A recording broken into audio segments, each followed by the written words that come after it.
What up, OGs? Welcome back to another episode. And tonight we welcome a very special guest, the person who catalyzed the beginning of this channel, a legendary retired sergeant from the NYPD homicide division with more than 26 years of experience, an actor, a stand-up comedian, former professor of criminal justice, and intuitive, compassionate host of the popular podcast and YouTube channel, Police Off the Cuff. Welcome, Bill Cannon. Thank you, Gisela. It's so great to be here. And all I wanted to say was carve it up. Carve it up, everybody. Carve it up. They say CIU, carve it up, baby. Is there a dance? Is there a dance for the carve it up saying? We need one of those. We need a little. I think you better instruct your fans how to. Yeah. Right. You better invent one. They're not going to do it for you.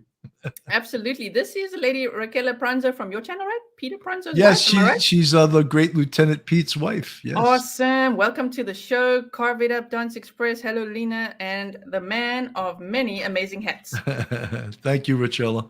All right. So we're looking forward to this. I got some questions as always, you guys. If you have questions, you can ask. I'll put this on the bottom so you know it. Right. So let me ask you my first question. Firstly, the most important question for every New Yorker. How do you drink your coffee? I drink my coffee with a little bit of milk, and then I blast it for 35 seconds in the microwave.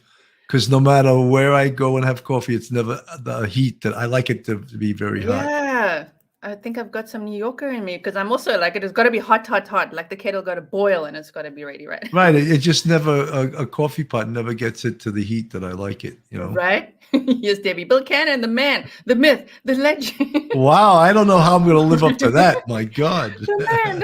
Everyone's so excited. Hello, everybody. I'm not ignoring you. I see your comments rolling in. I've just got some questions as usual in my old school notebook as, sitting there preparing it. So what piqued your interest in working in law enforcement?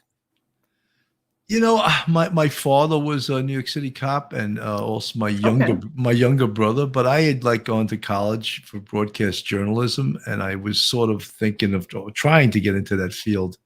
And after I got out of college, I really didn't get into that field, and I didn't want to get stuck in being a bartender, which is what I was doing, because it's easy to get stuck in that field because it's fast money, fast women, that type of thing. So I said I got to get out of it. So I took the police test, and when it came up and I got called, I was like, and I immediately loved the job. So I didn't love the academy, but once I got out of the academy, I really liked the job a lot. And I was older. I was 28 years old when I went on. Okay. Back then you could be 20. Yeah. So, there's a lot of difference between a 20-year-old and a 28-year-old as far as what is it now? Is it still 20 now? I think it's 22 now. And I think you need a college degree. I could be wrong. Damn. It used to be you needed 66 credits. And then I think they changed it to a college degree, which is a hell of a lot of educational requirements for the amount of money or the little amount of money that they pay, Yeah, absolutely, right. So we got another legend in the house, Peter Pranzo, Harlem Raiders. Harlem Raiders, that's right. Lieutenant Pete's been on our show at least 3 times, I think, and we'll probably have him on again soon because people, they long for Lieutenant Pete. They got to bring him back on. He's always there in the chat, right? I'm always like, hello.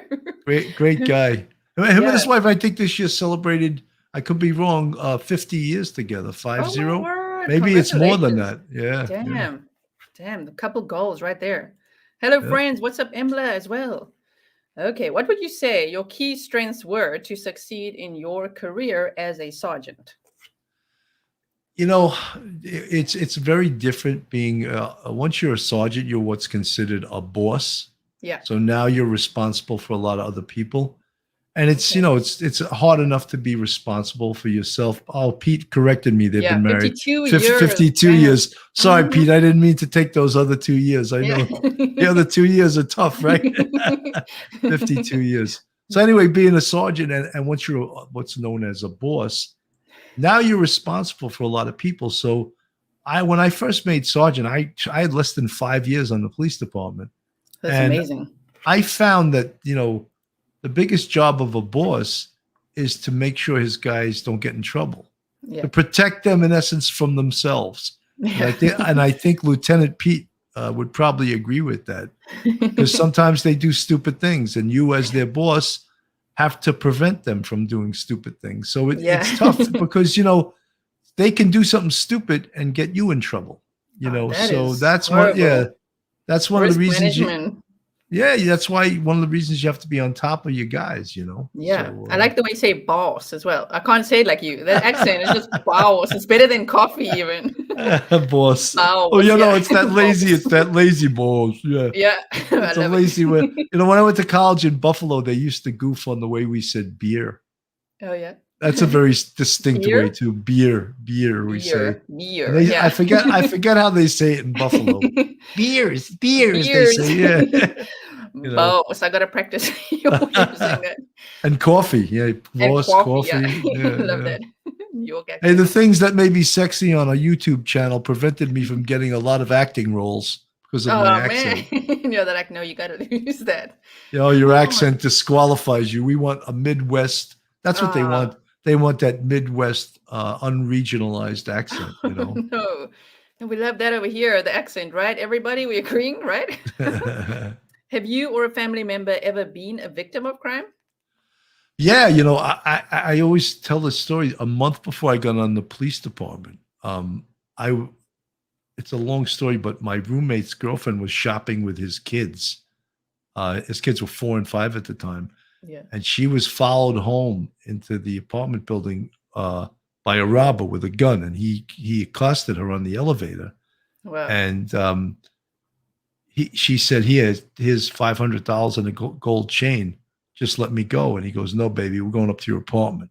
Oh no. So we were like, you know, what did he have in mind? So when the doors opened on the 12th floor, I was standing there with my brother. We were at the time both bartenders at a bar not Yeah. far from where we lived, and we knew something was horribly wrong. And this girl was trying to mouth to us, he has a gun, you know. Yeah.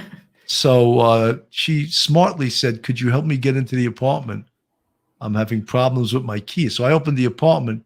The guy walked in and he had a bag of groceries covering the gun. He dropped the groceries and stuck the gun in my face. And I was like, Oh, oh shit, you know? yeah. Oh, damn. So Wow. I was like, you know, just to fast forward, it was like, we were fine. You want to rob us, but get the hell out of here. But he was going to try to start tying us up.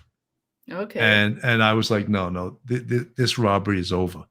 And as soon as I got a chance, I jumped him and I grabbed his arm. He fired 4 shots at us. And Wow. unfortunately, my brother caught a bullet in the stomach. Wow. Okay. And we knocked him to the ground. We beat the shit out of him. And we held him for the police. He was out on parole for murder. This was Oh my it was word. December 15th, 1984.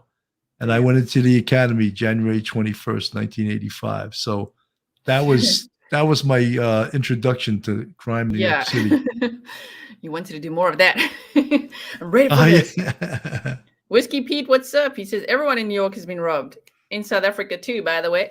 Yeah, unfortunately, that's Yes. probably the truth. You know, that's probably, and now it's getting back to where everyone in New York's going to get robbed again. You know. Oh man, so hectic. But luckily you were there. Imagine if you weren't there that day. Oh my God! Yeah, word. thank God we were there. Yeah, you know, Wow. sort of a life-changing incident for all involved. You know, but Absolutely. that you know, that changed me a lot. So And your brother was also not a cop yet at that point. no, that wasn't. He never became a cop, but he was. That sort of changed his life Okay. too, in the way that you know, when people get shot, it's not Yeah. just the physical injury of getting shot. There's a lot of mental parts to that. Oh yeah. You know, Yeah. of that. You know, someone tried to take my life. Someone Yeah. shot me. You know, and Mhm. he was a mess from that. I think for years to come.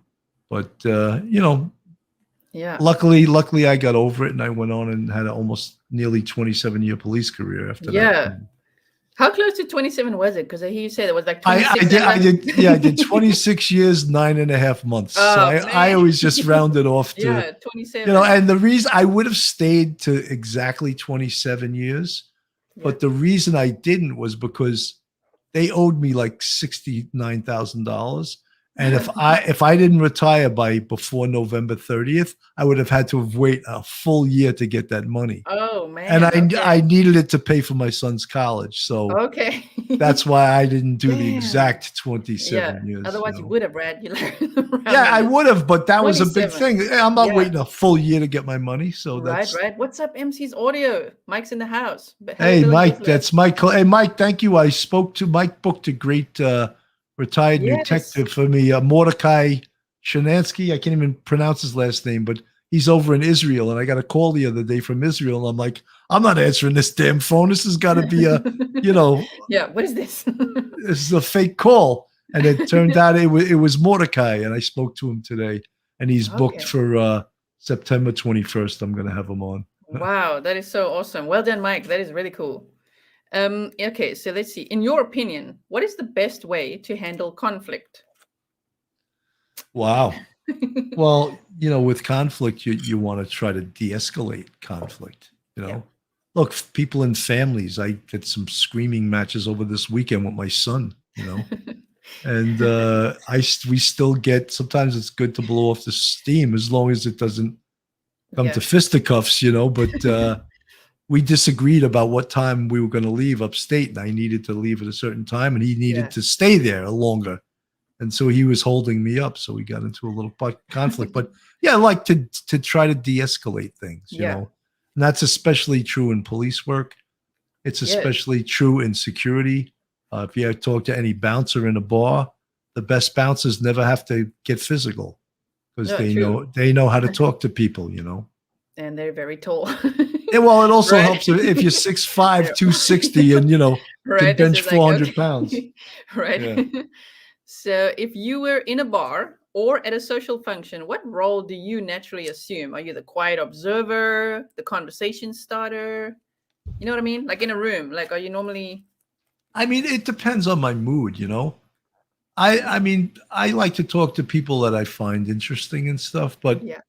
if I don't find someone interesting, I might not talk to them at all, but it depends a lot on my mood. Yeah. I'm a friendly person, but sometimes I go to certain, like a wedding or something, Oh yeah, and yeah. you're not really in the mood to. I mean, weddings are tough, right? Because I think Right. the older you get, the more weddings you have to go to, Oh man. right? And you're just like, oh, not another wedding, right? It's all the same. Yeah, I used to Right. think when I was younger, oh, wow, weddings are so cool. Right. And then when you realize how much it costs you just to go, right? Right. And if they don't have a cash bar, what? What is Oh, that? forget about it. What would Crazy. do you know about the Chris Watts case at all? Claire asked, what would I your don't next I don't know response? that I don't know that case well enough to comment on that. I was one of the big cases as I Yeah, started getting into to these yeah. real crime and true crime cases. That's one of the cases that is a big deal right now. But I don't know enough about it to comment on it. We're It's starting to okay. get into just, I don't want to just do like YouTube big cases. Like Yeah, we're yeah, viral. starting to Yeah. get into some of these mob cases. There's a Yeah. Oh book, yeah, yeah. That's awesome. Mob over Miami. In fact, Phil Grimaldi and I are going to talk about that Wednesday night at 9:00. Okay. And then, of course, we could have Sammy the Bull Gravano is coming on Damn. September 15th. And I even spoke to Phil Grimaldi and to this Tommy Dades, who happens to be retired NYPD first grader, who's an organized crime expert. Yeah. And myself working in Manhattan North, in all the years I worked on the job, I never had any contact whatsoever with an organized crime figure. Wow. That's not where they plied their trade. They were from Yeah. Brooklyn, Staten Island. I'm sure they did crimes in Manhattan, but Yeah. I never had any dealings with wise guys or made guys, whatever you want to call Okay. them. Okay. Well, now you're gonna have some of them on your show, right? Mob over Staten Island. What Well, are we yeah, doing? all the guys from Mob over Miami, they were from Staten Island. There's this guy, Chris Paciello, who became a big he was known as the Club King in South Beach. Okay. And he opened up all these clubs and he was hugely successful. And then his past caught up to him. Oh, yeah. And him and his whole crew, it's a long story, but he got called on and he wound up flipping and he he ratted, as they would say Oh, in the yeah. mob business, to stay out of prison. And Mm-hmm. that worked for him. And he did, maybe he did a couple of years, but he's back in South Beach as the club king again, you know. Oh, damn. Okay. Dance Express Production says Sammy the Bull live? Yeah. Yes, Right? Sammy the Bull will be on September 15th, 9 p.m. on Facebook and YouTube Live with myself, um, Phil Grimaldi, and Tommy Dades. Tommy Dades is actually, it's sort of crazy, but he's good friends with Sammy the Bull. He grew up in the neighborhood that Sammy the Bull plied his trade in. And Damn. believe it or not, they became friends from him being a detective and Sammy being who he is, and their lives touched each other's, and Yeah. they still remained friends after all these years. Wow. Claire was asking, when am I going to be on your show? I've been there. That's how this all started. Right. Gisela, she was the first to carve it up on Police I was Off the carving Cuff. it up over there. That's right. That's Brought it right. over here. In fact, I asked her to come on our show. I became friends with her on LinkedIn. Yep. And at first she said, "Oh, I can't do that." She goes, "I can interview people, but I can't be a guest." I said, "Well, why don't you just think it over?" And then she thought it over and she came on our show. True, true, true. I gave you guys the backstory on Sunday. If you missed that episode, I went for about an hour telling the whole backstory. Wow. Just saying like how this all started. I was so nervous and now look at me go. What is your opinion on the Ghislaine Maxwell case? Okay, sorry. Go ahead. Ghislaine Maxwell. Jeffrey Epstein. Oh God. Yeah. I mean, that's sort of like a whole tangled web. I think that I know, right? from what I know about her is that it seemed that she was in love with him. Yeah. And would do anything the guy asked, which included procuring young women for him. Yeah. So, criminal facilitation, she was involved. She So was almost weird. like the madam, for him. Absolutely, yeah. So I think she's got big problems, obviously, right? Yeah, I think so. Thank you so much. That's so sweet. Gisela did a great job on Police Off the Cuff. Oh, thank you. That was like 2.5 months ago, right? Oh, it seems so long ago. Right? It really does. Yeah. So my next question is, I would assume that being a sergeant supervisor requires long hours of work, lots of overtime, and lots of paperwork. What did you do to stay fit during your career?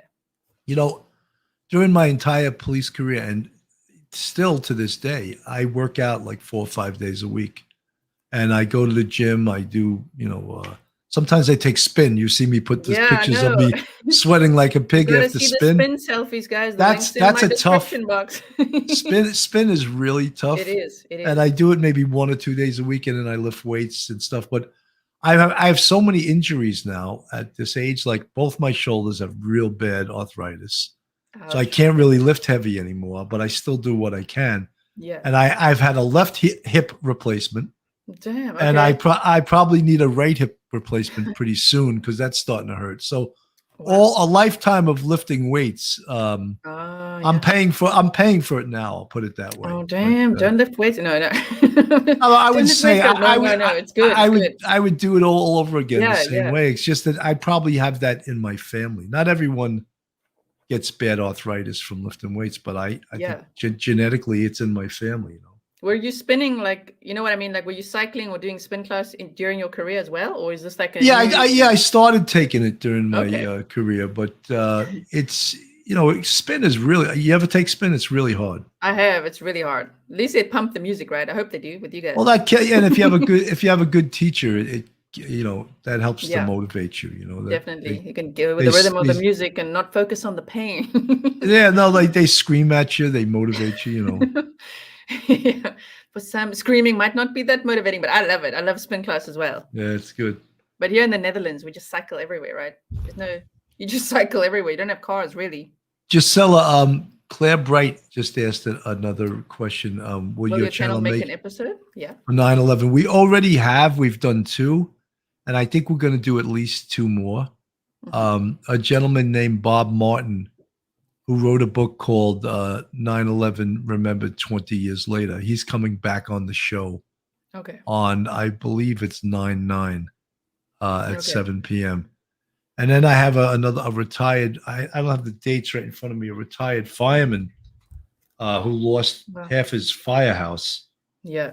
during 9/11. He's going to come on with Okay. Phil Grimaldi. And I think that's, I'm looking up, I'm trying to find the date right now. You It's, guys got to go subscribe to Police Off the Cuff. The link is in my description box because, like, if you ever even want to see me there, I'm in the chats often. Love it over there. So go there. They've got some really great shows, right? yeah, we have another show on September 9th with a retired New York City fireman. And I was trying to get the chief who Okay. I was friends with, who ran Fresh Kills Dump. That's where they dumped all the debris from the towers, and we dug through it for Wow. bodies and body parts. He ran that, so Oh my word! I would love to get him on. If he will. We've asked him; he hasn't gotten back to us yet. I would love to have him on, but Yeah, it gets pretty emotional for people. The one show we did, definitely. Yeah. where we spoke about Moira Smith and her daughter, who received some huge award from the mayor when she was 2 years old, is now 22 years old, and Wow. she's studying to be an athletic trainer. Okay. So Wow. right? Look, the little kids that were little kids during 9/11 are grown-ups now. Yeah, that's so. What a thought, right? Claire, all the links are in my description box, and the channel is literally on my page here. Police Off the Cuff. That's what it's called. And the link, if you click it there, you just go subscribe over there. It's a really good show. You'll love it. Right? And everyone loves our New York City accents. They say that. Boss. Yeah, they say it's sexy. I don't know if that's true or not, but I don't know, guys. Vote. Is it? Are they carving it up? carving it up. That's right. Yeah. So you have two sons, am I right? Yeah, my sons are 29 and 26.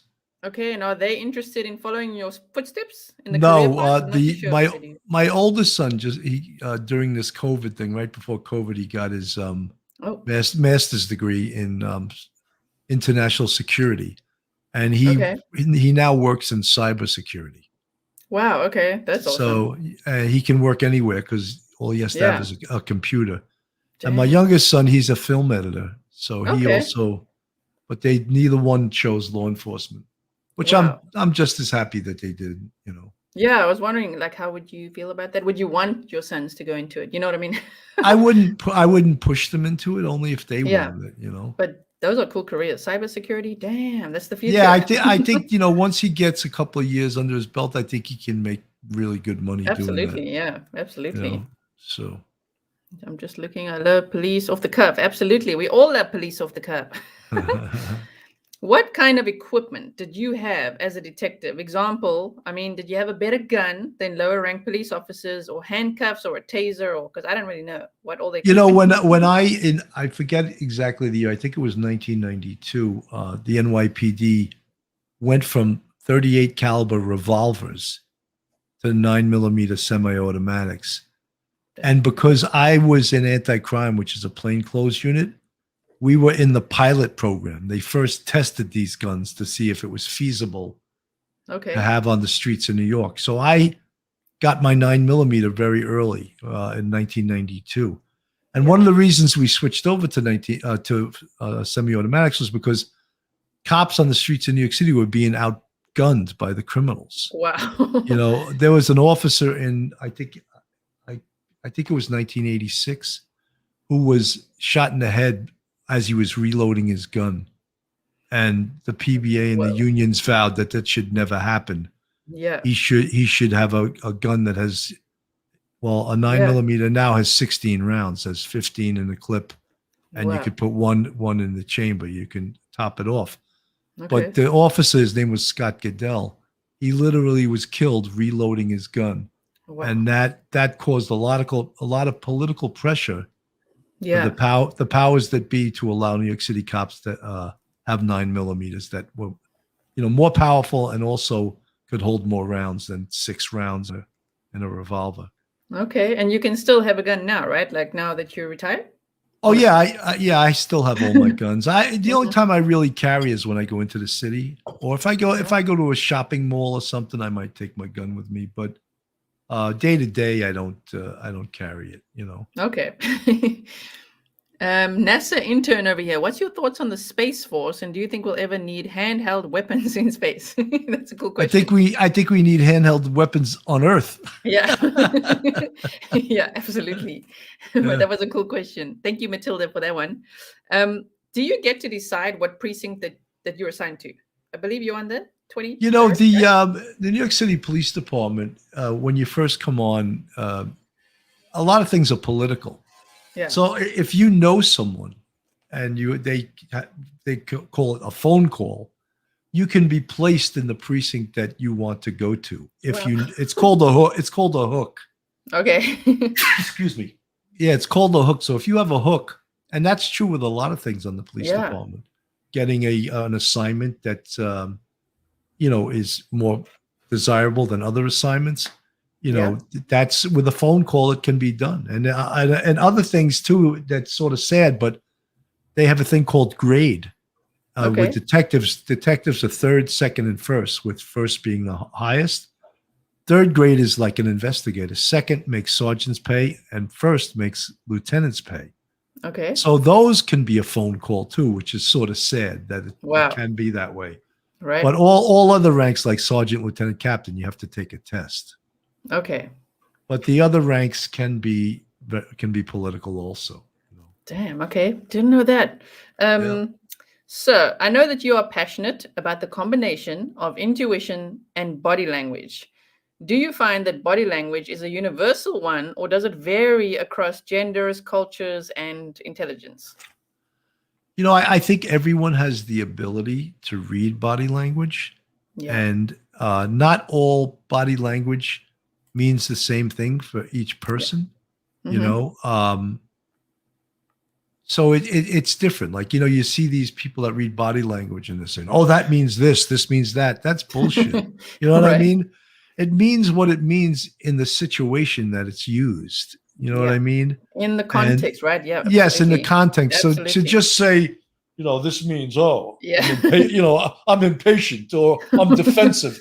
I don't know if that means that across the board. It has to be in the context the body language is being displayed, Yeah, it's got to be clusters, I believe, right? Like clusters of movements. It can't just be one thing. Like, like looking to the left and then they're lying. Like, it's got to be a cluster of things. Yes, it's got to be, a prolonged demonstration of body language, not just, predicting what one thing means, Right. Look, certain cultures talk with their hands more than others. Like Italians, right? Lieutenant Pete, hey, what do you want from me? Right? So you can't say that because they do that. Yeah. That's culturally, Absolutely, yeah. Yeah. Matilda asked, do you think that body language analysis will have to evolve now that it's mainstream in forms of entertainment? Interesting. Matilda, I think that people that read body language, I think they're good at what they do, but I don't think it's like an accepted science. Yeah. That, you could say, oh, he did this while he was being interviewed. That means he's guilty. I don't think it's not like DNA or fingerprints or, iris scan or anything like that is like a science. But a pseudoscience. Reading body language is not an accepted science in a court of law. Yeah. I like Joe Navarro's book. I don't know if you've read that. It's called Everybody Says, because he was an FBI agent, I believe. And that was interesting because he talks about the clusters and exactly what we're talking about now, right? You can't just say using your hands means this or one motion. Well, it's the same thing. The FBI has that behavioral analysis unit. Oh, yeah. And, I became very suspect of that unit when they had the Beltway snipers. I don't know if you're familiar with that case. It was a young black kid who was 17 and an older black guy who was in his mid 30s. Malvo and Muhammad were their names, right? Yeah. And they just went around to open air places like gas stations and stuff. And the shooter, who was the 17-year-old, laid down in the back of the trunk of a Chevy. Yeah. And the license plate was where the gun protruded from. Yeah. And he just killed people for no reason. Oh. And the FBI analyst said, oh, this is definitely a middle-aged white guy and blah, blah. They were wrong in every single thing they said. And I was like, so much for that science. Yeah. You know what I mean? And Oh, maybe man. maybe I'm being unfair just pointing to one case, but I don't trust that. There's another junk science, I think. Right. You know? Yeah, I think it would go in the pseudoscience category. I mean, I love the body language thing, but it's definitely not a formal qualification, right? It's like pseudoscience, gut instinct, intuition. Yeah, and I mean, But like how when they look at behavioral analysis, yeah, I mean, you know, what are they compiling to come up with? You know, what they determined to be a middle-aged white male, which right. was Yeah, 3,000% wrong, you know, and I don't know who was right. the Unabomber. I think that they also, I don't know if they got him right or not. Maybe they did. I'm not sure, but maybe Yeah. certain things they predicted right, but they predicted wrong so many times that I'm like, how is this a science? You know? Right. Right. I'm just not missing anything. Young black kid killer. Yep. So And when Pete, you know, Lieutenant Pete, he was responding with that. Hey, that's an yeah, Italian yeah. thing. Hey, Hey. I know, yeah. I like that. I I want to heard give him it, right? credit for that, you Hey. know? With the hands. You got to do the hands That's too, right? right. That's right. Hey. Oh, the famous one they love, everyone loves, is forget about it. Right? Yeah, yeah. I love that one. Forget about it. It could Forget mean a about million it. things. Yeah. Right. So when I'm at an airport, I literally always get picked out of a crowd for luggage and security checks, like literally every time. And I believe it's due to my lack of nonverbal indicators. Based on all your experience as a detective and sergeant, do you find yourself standing out in a crowd based on your body language, or do you consciously do things to better blend in?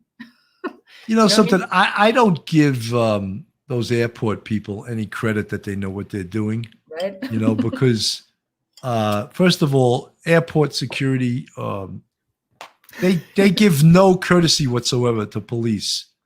You know, they Yeah. could choose you out of a crowd for the extra search. We're going to take you in the back room and say, dude, I'm a cop. I'm retired. Oh, we don't care. Yeah, you're an idiot then. You know what I mean? Right, right. And Homeland Security, whatever they're called at the airport, they have absolutely no qualifications. And, you know, when they just pick you out of a crowd because Do they they pick have you to. out a lot? I no, I mean, I've gotten picked out before, and when I tell them, "Look, I'm a retired cop," they could give a shit, you know. And I'm Yeah. just like, They're like, and a drug that's why mule. you're searching bags for 12 hours a day. You'll be doing this Right. for years, you I know. just find I'm always like, I'm a risk analyst, so I'm always like a statue looking around, and they're like, "Ooh, that one is dangerous." I'm like, but I'm doing the same job as you. Right, right, But right. yeah, I was just wondering if you also, because of your detective work, if you also like fiddle more or talk more or do what? What's up, Screen Time Horror Podcast? Is it scary? Let's see this. Is it scary seeing cases like Philip Chisholm becoming more common in terms of young psychopaths? How does training improve when handling such horrific types of people? Literally You know, not familiar. most of the I'm not totally familiar, but I can answer the question anyway. Because most of the people that we deal with on the streets in New York City, criminals, you know, you can argue that you know, they have an alcohol, a drug problem, and they're half nuts. So we're Yeah. dealing with all of those things. You know what I Oh mean? yeah. Yeah. Alcohol, drugs. They got whatever. They have certain mental health issues. Maybe they're Yeah. supposed to be on meds and they're not on meds. So the police deal with those things all the time. You know, Yeah. and it's non-police can recommend how you should deal with it, but I'd like to see them deal with it Right. when Yeah. Okay. the behavior is unpredictable. Oh So yeah. Matilda says he's a 15-year-old Yeah. killer murdered his teacher. You know, Damn. look, years ago there was a kid that went into an elementary school in Connecticut and killed 16 5-year-olds. You know, Well, yeah. and that kid obviously had Damn. problems that his mother knew about, but yet she allowed him access to these guns, which was ridiculous. That is horrifying. Yeah. Yeah. Absolutely. So you retired in October of 2011, I believe. Did you plan on Yes. becoming a stand-up comedian right away, or how did that adventure come about? You know something? When I first retired, I went right to a full-time teaching job. So I didn't have any time off because I was teaching part-time. I went Yeah. right to a full-time teaching job. And I was like thinking, oh, is this enough? Is this all I want to do? So I just came up one day. I said, let me try stand-up comedy. So I took an 8-week class, and I stayed with it for like 6 years until the Wow. pandemic. In fact, I was doing Yeah. shows on the internet during the pandemic, using Zoom and stuff like that. Oh yeah. Oh, that's But awesome. then as the podcast grew and got bigger, I don't have time to do stand-up anymore. Oh, And the same thing, I man. was taking acting classes and I was auditioning for commercials and this and that and the other thing. And once COVID hit, there was no more live classes. So all the classes had moved to Zoom. And I was like, it's not the same Right. taking an Yeah. acting class on Zoom. So I stopped acting too for now. I mean, I don't know if I'll go back to Maybe, stand up. right? I might. Yeah, I never say no. But you can't do everything. I Yeah. spend a lot of time on the podcast, a real lot of time Yeah. planning, calling people, doing this, doing that. It's a lot of work, as you can I attest know I'm to. becoming part of that world now. I'm like, damn. It's a Right. So lot. how much extra time do you have to do other things? Yeah, It's not very really. tough, right? Yeah, you Right. don't. Yeah, Dance Express Production says, share a little comedy skit. I think that's difficult without, especially the feedback of the laughter and everything. But if you want to go for it, you're welcome to. It's hard to just break into Yeah. a Right? comedy skit. Right. I used to say there was one put down I had though.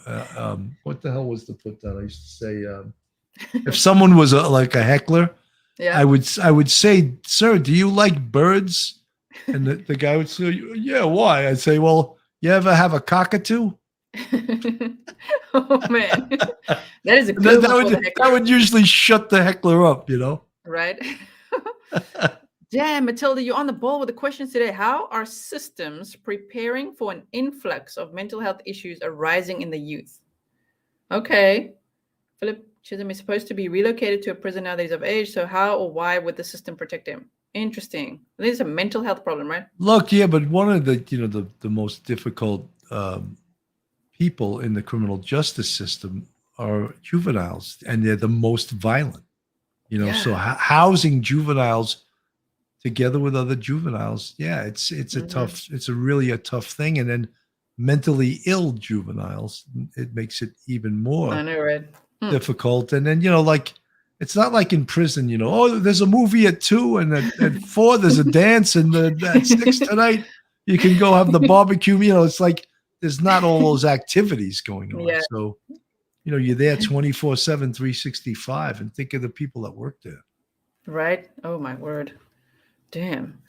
When you first started out as a stand-up comedian, what was the biggest challenge that you faced and how did you overcome it?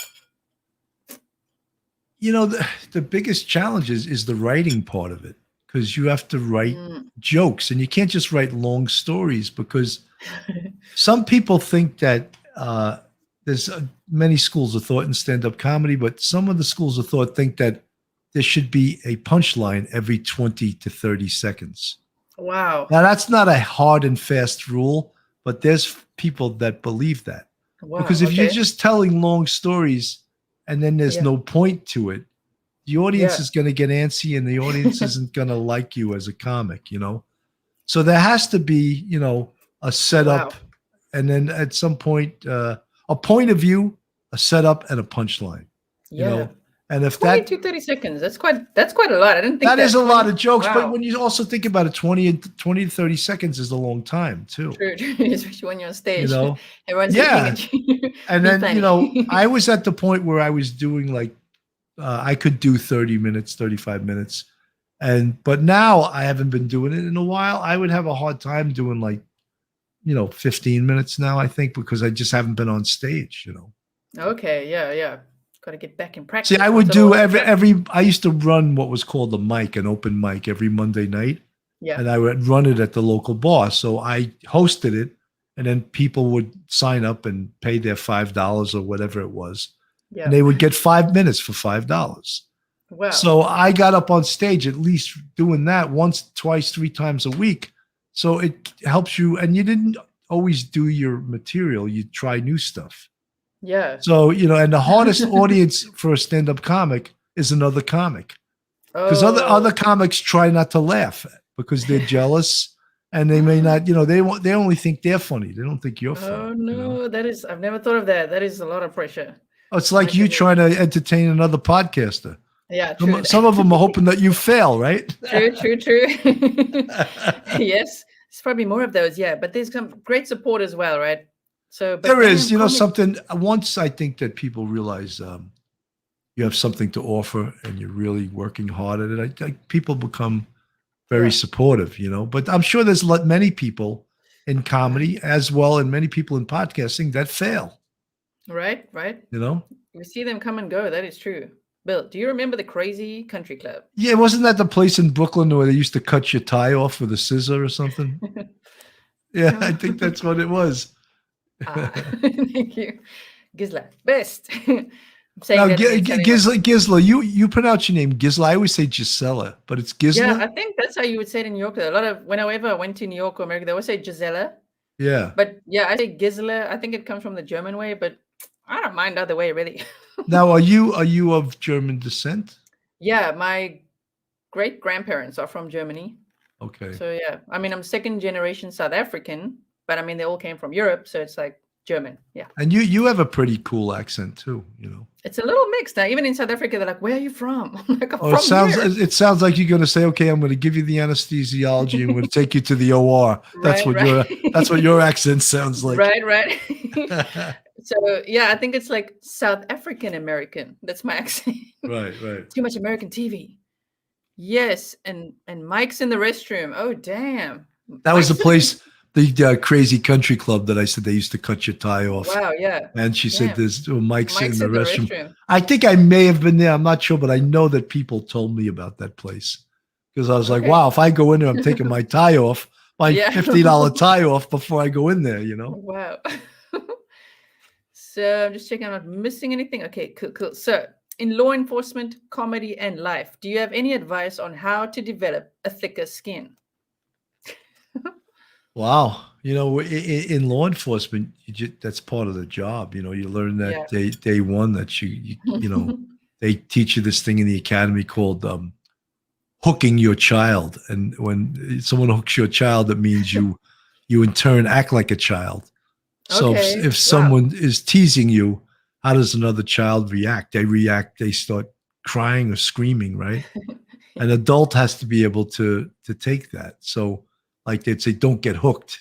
I love that. Don't let them hook your child, you know. So Oh my but word, there's like life-changing phrase you know, right no, there. but I mean, Hook you in know, the child. well, yeah, that's what they used to call it in the academy. I guess You I got to listened. combine it all now. Like be a boss, have your coffee, and stop hooking the child. Hey, Right? that you know something that too, and Lieutenant Pete can tell you when you're a boss on the NYPD, when you have a problematic police officer or detective or whatever, in his case, even a sergeant, you had to live with them.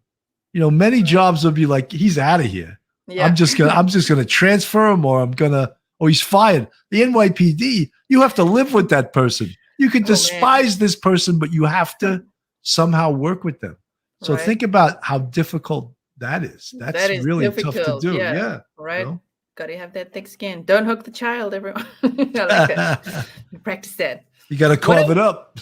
Yeah, gotta carve it up, guys. That's how you deal with it. Carve it up. Oh, they're gonna love that. What are some of your favorite either crime movies or series, or if you prefer in your off time to watch comedy, what are some of your favorite comedy movies or series? No, you know, one of my favorite police shows of all time is The Wire on HBO. Okay. I was, you know, it was a bunch of years ago, but I thought that was the greatest cop show ever made. You know, I just Okay, thought it yeah. was fantastic. When I watch TV, I don't really like to watch comedy. You know, believe it or not, I'm not like a huge comedy fan. Yeah. I like doing it. I didn't like watching other people do it, you know? Yeah. And the same thing with I mean, now when I watch acting or, you know, watch a great performance, I'm like, wow, you know, because there's so many things to it, you know, facial expressions, Oh, yeah. timing, how you say things, you know, Right. it's really, you know, we just had I don't know if you watch it. We had a guy on the show last week. His name's Cliff Moylan, and he was in the movie Patriot Day. Okay. And he played the sergeant that is shooting it out with the Zarnaev brothers. Okay. And I actually spoke to the real sergeant. Anyway, he gets to say the line, welcome to Watertown, motherfucker, as he's shooting it out with them. And I was like, wow, that had to be the greatest line in the Right? world to Oh my say. word! While you're Right. shooting it out with these terrorists, you get to say that. You know what the movie theaters must have been like all Dang. over the world when you said that line? They Damn, must have been goosebumps. crazy. And he Right. studies with the great actor Chaz Palminteri. Okay. So of the Bronx Tale fame. Yeah. And, you know, he says like Chaz Palminteri is just the greatest acting teacher he's ever studied with. Wow. And he works really, really hard. And I was thrilled. I met him 8 years ago in comedy class. That's how we met. He gave up stand-up, but he stays with acting. And I believe he's probably going to make it as an actor because he's really, really good. And he's focused and he works so hard at it. But which means, though, when he's not doing a role or he's not working, he has to go back to tending bar, which he hates, you know. Oh man, yeah, that sucks, especially now in these times, right? Is he acting right now, or is it all shut down? He's got a huge role coming out. It's already, you know, he's already done it. I forgot what movie it was. Oh, it was the one on TV with John Voight. Oh man, you know, with the family, the crazy family. They made a movie. Why can't I think of the name of that right now? Anyway, they're making that a movie, and he got a big part in that. Wow. Okay, that's amazing. So yeah, that's coming out, and he's, you know, look, it's so hard to be an actor anywhere because you know you have the rejection, you have not making money, which means you got to make money doing something else, right? And you know, you may do great in an audition and not get the part. And, you know, just think about all the rejection all the time. Not easy to take, you know. No, talk about having to have thicker skin, you know. Oh, yeah. Don't let them hook that child. What's your most memorable case? What was your most memorable case? Yeah. You know, we had a case that in East Harlem, and it was right after 9/11. It was December 1st, 2001. And there was a double murder inside an apartment on East 101st Street, right off Park Avenue in El Barrio, which is the 2-3 precinct, Spanish Harlem. And that case, I'll tell it real fast. The ex-husband of the woman who was murdered lived upstairs on the 3rd floor with his new wife. Okay. So him and his ex-wife owned this brownstone. So she was there with her boyfriend and her granddaughter, who was 3 years old. These 2 robbers came in posing as detectives. Okay. And she let them in, and they immediately started stabbing her. They stabbed her to death, and they killed her boyfriend. And they were going to kill the 3-year-old baby, but one of them allegedly talked the other not to do it. Okay. Make a long story short, what happened was the new wife hired these real bad guys from the Bronx to kill the woman whose name was Carmen Quinones, who owned the building with her ex-husband.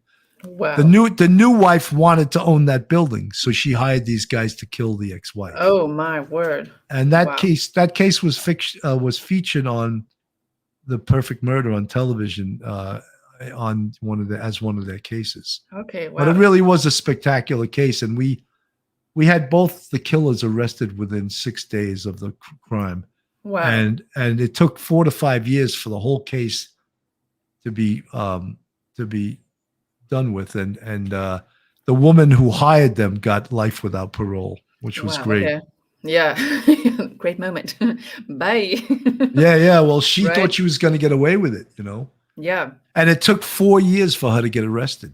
Oh. So she obviously thought she had skated, right? And she didn't skate. She got life without parole. I remember I went to get her after 4 years with this detective from Homicide Squad, Tony Rivera. Yeah. And we went up to her apartment, knocked on the door, and she opened the door, and Tony Rivera in Spanish said, "It's all over you, little bitch." And you had to see her face. She was like, this really mean face when he said that. I goes, "What did you say to her?" He goes, "I told her it's all over you, little bitch." Oh man. Still like that. That was great to see her go to prison for the rest of her life, you know. Right. Really was. Good riddance, my goodness. Do you know about this Myers-Briggs personality test? Or, you know, there's a whole bunch of... No, I don't. You know, I haven't... A lot of the, like, the news stuff Yeah. I haven't totally, because I'm not in the field anymore. I haven't totally stayed up with it. There's also like different interrogation techniques called the Reed technique and all this other stuff. And Yeah. unless you're really doing it, and some of that stuff, like in New York City, maybe doesn't work for the clientele we're dealing with. Thank you, Richella. Yeah, Richella, that was an amazing case, and I'll always remember that case. Yeah. And Wow. that we were able to get closure for the family, 2 families actually, because Carmen Quinones' boyfriend was married, which was a horrible thing. That his wife's husband got murdered with his girlfriend. You know what I mean? Right. It's just think, if you're the wife, how you handle that. It's so hectic. And what happened to the 3-year-old, by the way? Did she go into like Well, protection? God, she's 23 years old now, 23, 24. I don't know in regards to the trauma that she suffered, but Carmen's daughter at the time was a student at a college up near Buffalo called Canisius. And I'm sure this changed the lives of everyone involved. It's crazy. Yeah. I think this one is someone from Police of the Cuff. Hello, Sergeant Bill and everyone. Hello. Hello, M. Ray. Good to see you. Good to see you. This is a little early for me, 3:00 in the afternoon. Yeah. But Gisela came on our show and it was 1:00 in the morning her time. Yeah, I did. Set my alarm clock and everything. That's right. Just for fun, were you into the show? The show is Ray Donovan. I'm sorry, I forgot. Ray Donovan was the show that my friend is on. They're making that a movie. Apparently it's finished. Okay. It's being edited, but he got a part in Ray Donovan, the movie. So awesome. Yeah. Just for fun, were you into the club scene back in the day? And if so, favorite dance club? Nah, I wasn't really a club guy. I tended bar for years, so I wasn't like a disco guy. That just wasn't my thing. I think it was more of I don't know. I grew up on Long Island, and it was there were people on Long Island that were club people. I just wasn't. So that you learn a lot from being a bartender too. I mean, you learn a lot about how to read people being a bartender. Same thing with body language. You learn people's personality and stuff. And so I wouldn't chalk off tending bar as not being a good experience. It is. It's just, you don't want to get stuck in that business, believe me, because that business will eat you up and spit you out and, leave you on the sidewalk with no health insurance. Oh, man. Man. I met Pete at the Tiger Tail Club. Yeah, Pete was wearing his disco outfit, his Disco Danny outfit. Well, that's amazing. Such a cool name as well, Tiger Tail Club. Oh, man. That's right. I do love New York. You've been working incredibly hard for 2.5 years on your podcast and YouTube channel, Police Off the Cuff. Maybe you could tell the audience about Police Off the Cuff, the Patreon and membership tiers. Remember those cool names we talked about? And your newly released merch line. It's actually what we do now isn't really a podcast in its truest sense. It's really, like you say, a YouTube channel. Right. And by using StreamYard, which I got Gisela to do, you can go live simultaneously on YouTube and Facebook, which gives you twice the audience right there. YouTube, once you get over 1,000 subscribers, you get monetized and they put commercials on it and people can join your Patreon and all this other stuff. But it's got to be a labor of love, because right now, anyway, there's not a lot of money in it for me. I'm just about paying our bills. Yeah. But it's, if you can get up to 50, 60, 70,000 subscribers, you can actually make money doing this, I believe Sammy the Bull Gravano has 400,000 subscribers. Man. So he's making a lot of money off his podcast. There's people out there, that have 200,000, 300,000. There's people with 1 million. If you have 1 million subscribers, this is your own little TV station. Yeah. Right. But we also just started a thing on our YouTube where you can be a member of Police Off the Cuff. Say the name. All right, we have 4 tiers. The first tier is called The Bucket. That's The Bucket. And that's $2.99 a month. The second tier is called Polish My Rack. And that's like, it sounds dirty, but it's not, because cops they wear their shield on the left part of their shirt, and above it is their medals, and that's known as your rack. Yeah. So when I was on the police department, when detectives or cops would annoy me, I would say, go get your gun cloth and your gun oil and go polish my rack. Yeah. It was like a put down. So we thought that was funny. So we kept that. That's the second tier called polish my rack. The third tier is called dipped in butter. And this is a little more risque. And some people might not like it. But we used to say when a cop had a charmed career and was like driving the chief and, he never had any tough job. We used to say his balls were dipped in butter, So we used to say that. So we made that the third tier dipped in butter. And the fourth tier, which is the most expensive, is called heated dipped in butter. And so, but that's expensive. That's like $49.99 a month. So far, no one's getting their it heated in butter. Put it that damn! way. Come on, guys, get over there. We got to get someone to go for that, Right? And it's all meant to have a sense of humor, And so, and with our merchandise, we're also going to have shirts that say, polish my rack. You have lady shirts that say right. They might not like that, and we're going to give them the choice not to have that, not to have that, because they might. Well, I can't wear this out to a mall. Forget about it. I think I'm going to wear it. Polish my rack, guys. You should wear it on your show. That's right. Right. Polish my rack, guys. Carve it up. Dipped in butter, Yeah, put all of them on there. Okay, awesome. But those are such cool tier names. Did you come up with it? I did, yes. I came up with it. It's the same pretty much for our Patreon. We have the same, but except our YouTube, we have one extra tier. So the heated dipped in butter. That's the heated dipped in butter, which it's like we're waiting for our first customer at that level, Man, I'm just checking. Yep. Okay. No questions. So I just want to get to these last few questions here. So, well, you got me onto YouTube, literally onto YouTube. Any advice for anyone else wanting to start their own YouTube channel? Well, Gisela, that this is really hard. So you have to be motivated. You have to love doing it. And because there's not a lot of money in it until maybe one day you'll blow up, Yeah. Which, in the month of July, we blew up by 7,000 subscribers. And I don't know if we need another big case to keep blowing up like that. But I like to be eclectic in regards to the cases we do.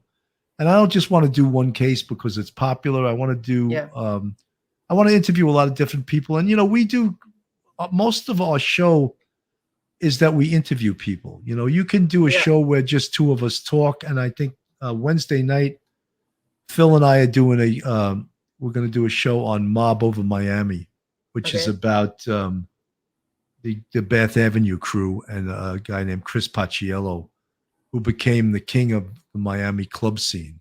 But it was all intertwined with the mafia and all this other stuff. And we're going to talk about that case. And then, to sort of segue into on the 15th, having Sammy the Bull. And on the 22nd, we have Jimmy Calandra, who was actually in the Bath Avenue crew.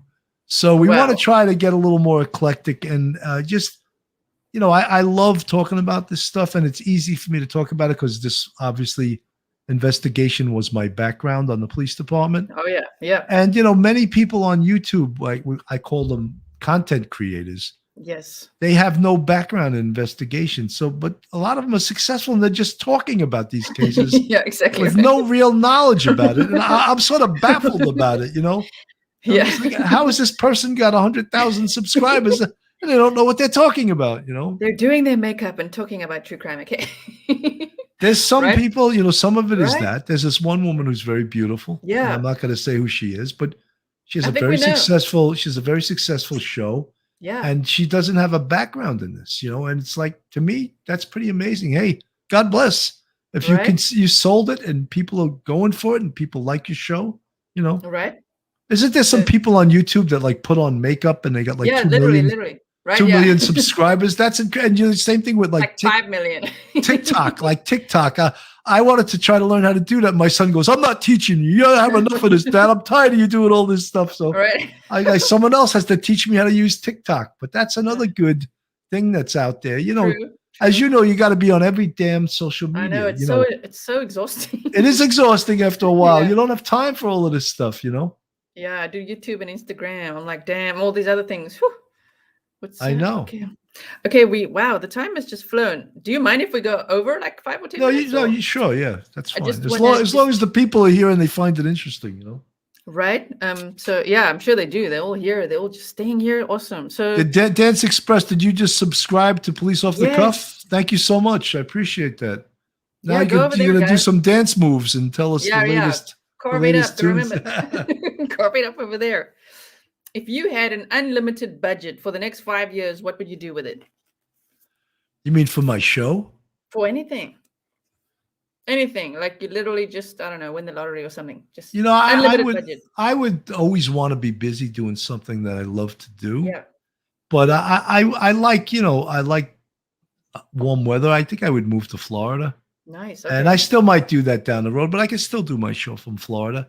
I like going fishing. I love, the ocean. I love stuff like that. I grew up on Long Island, so I always loved all of those things. And, over the wintertime, after we all struggled with COVID in April, I got my shot. I got my second shot. And I said, let's get the hell out of here. And we flew to Fort Lauderdale. And the next day I rented a car and we drove to Isla Morada in the Keys and we went fishing and we had just an amazing time. And it was so great to just get the hell away, And I know the Pranzos live on Long Island right near the water and they love the ocean too. And, but as I get older, I'm starting to not like the winter, Yeah. Florida's for you then, right?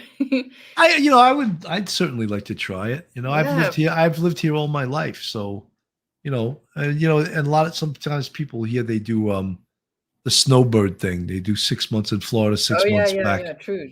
In New York. But New York is so damn expensive to live. I don't think I could maintain 2 houses, OG, an original Grizzly. That's what we call him over here. Oh, I thought she was. I thought Rochella was an original gangster. Yeah, original gangster, original Grizzly over here. I can just imagine you in Florida with like jet skis, drones. Ultra cool show. Have you been on Jay Wiley's show?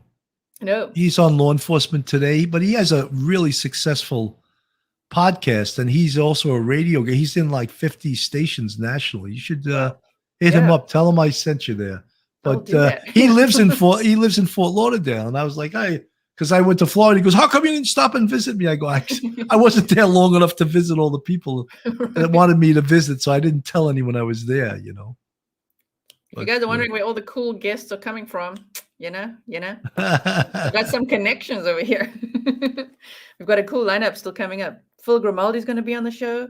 MC's Audio, Mike's going to be on the show. I always say, Gisela, that Mike, he works for us, Mike Colon. He helps me out now, but he's got the greatest broadcasting voice. Absolutely. He's so good at doing this. And I'm like, Mike, why aren't you a network anchor already? Right? You're so damn good, I agree. And, so I love Mike Colon. Great kid, man. Great kid. Oh, man. Thank you so much, Nancy Drew, as well. Subscribe to this channel because of Sergeant Bill. Damn. Thank you so much. Wow. Look at that. Dance moves? They're requesting that you come up with a little dance. Oh, you've heard that before. White boys can't dance.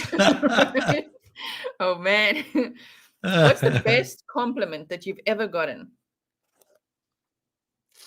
My God. Best compliment. I like the silver fox one. People say as a podcaster, yeah. Oh, yeah, that was a nice one. That was a nice. I love that people find not just me. They find all our accents sexy and alluring. I like that because we've been told our whole life, oh my God, coffee. Coffee. The way we say coffee and the way we, So we've been told all our life, oh, your accent isn't desirable, and then we hear all these people all over the world saying, wow.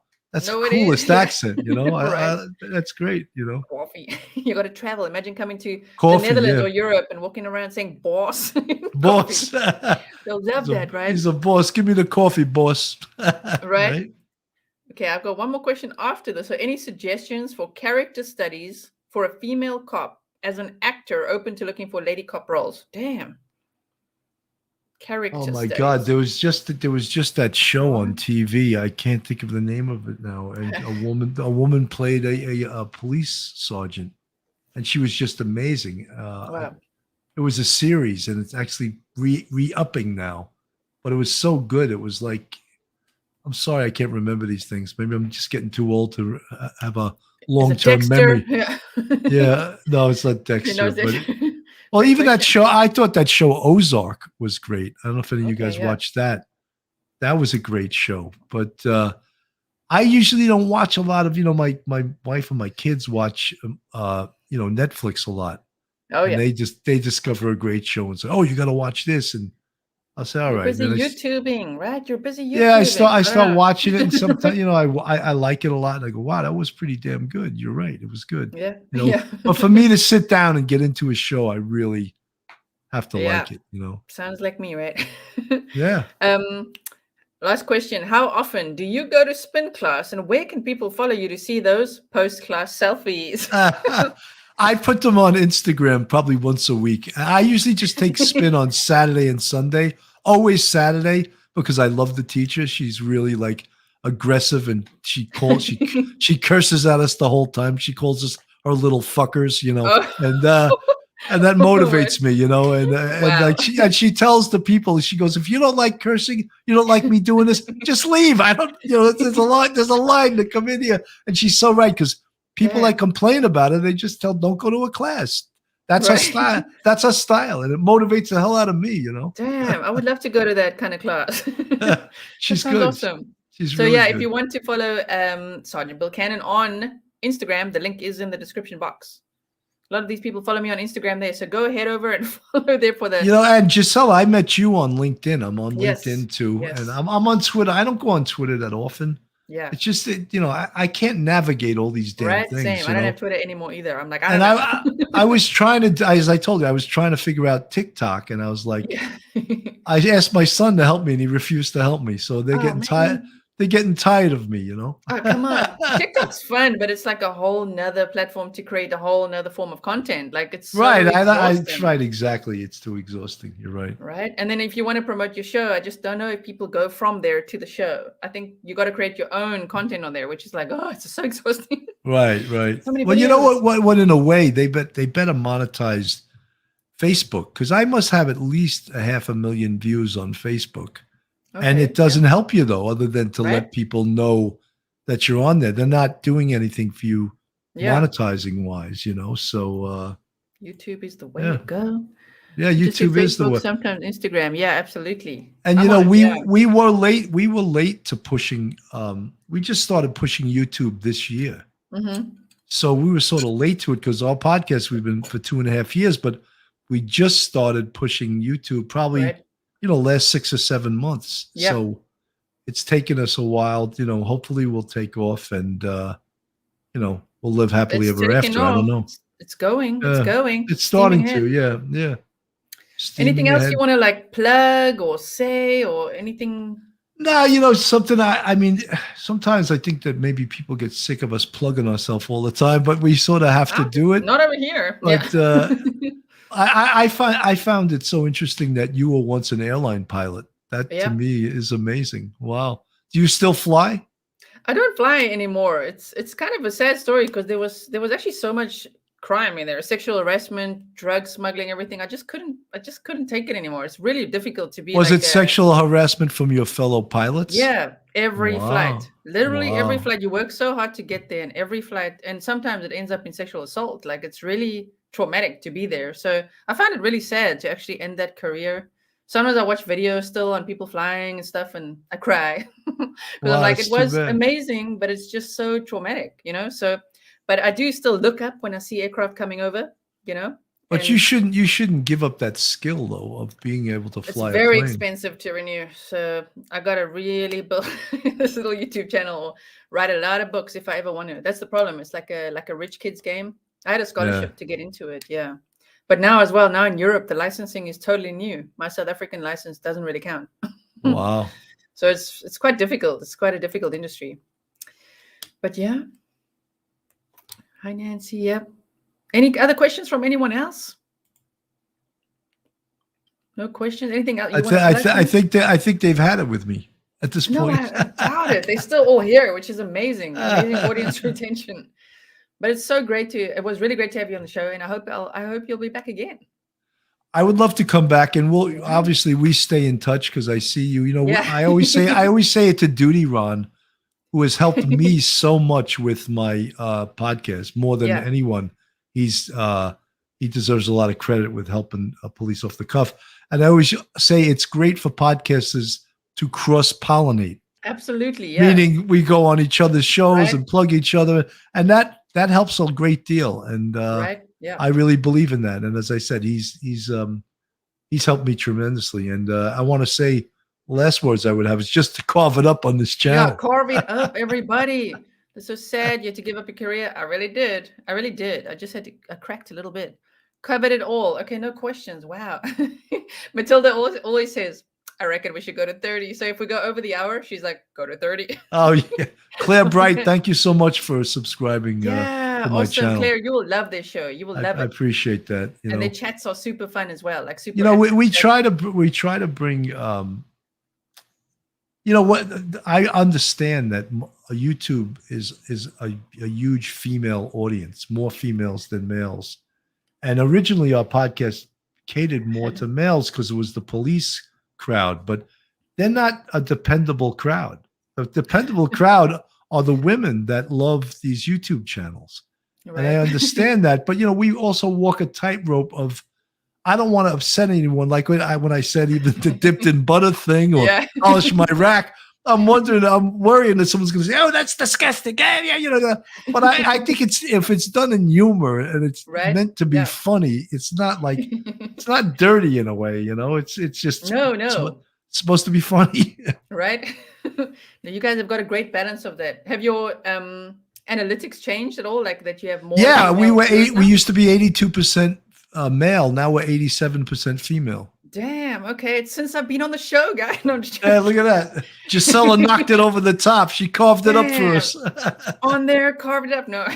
No, but it was so great to be on the show, and I really hope you'll be back here again. It was so. I absolutely will, and something, I can also direct some good guests to you, and that I really appreciate that. Like every guest. Hey, has Lieutenant Pete been on your show?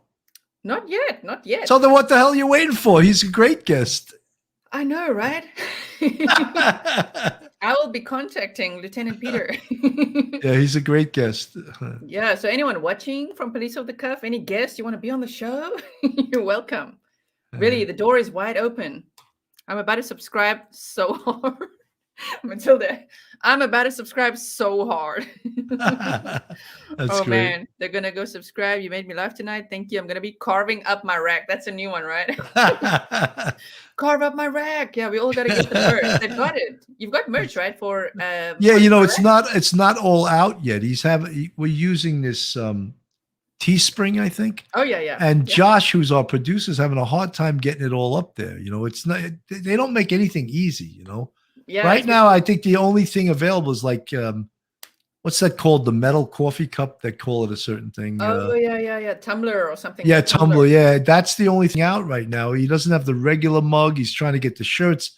He's trying to get the, they have women's workout pants and across the butt it says dipped in butter. Oh, man. That'll be popular too. Right?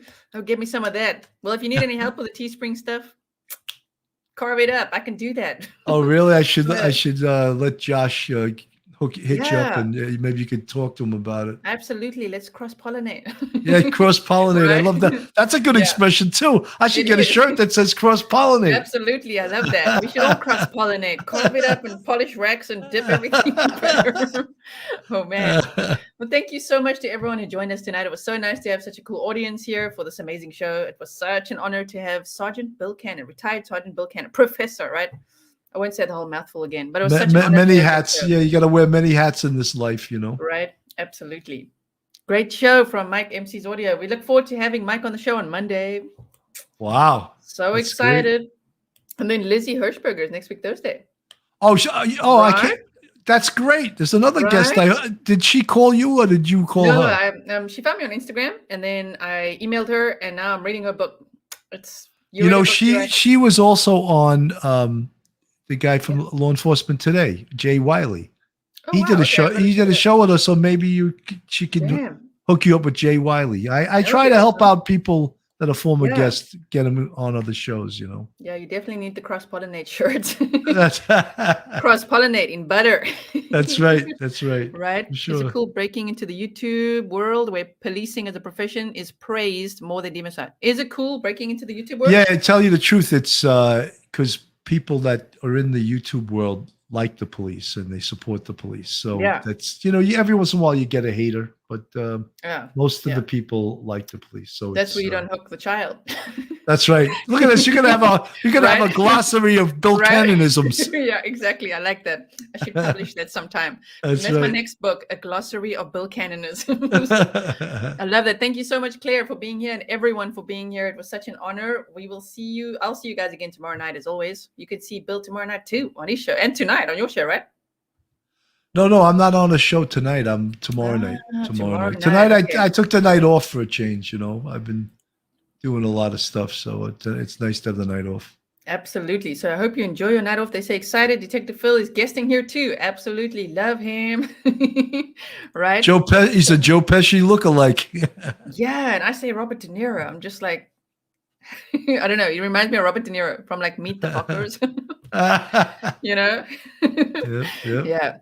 Awesome. So thank you so much, guys. I will see you again tomorrow night. Thank you for joining. And I don't know, anything else you want to say? Carve it up, everyone. Carve it up. Good afternoon, everyone. Thank you so much for listening.